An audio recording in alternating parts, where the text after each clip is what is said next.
Lagi ang pakunin eh. Ano mo naman ang pako? Lalo. Hello guys! Munguha kami ng pako. Dine, maghahanap kami.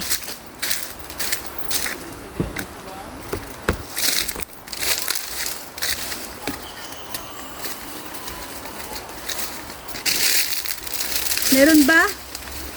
At kami ay nagpipiknik. Siya nga pala, kaya kami naman ay nandito sa Ibayo.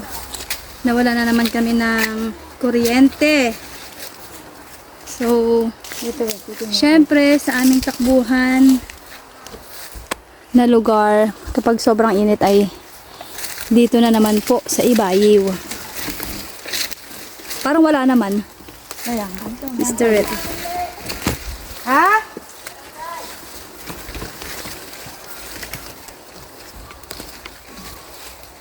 Narito kasi ang pako.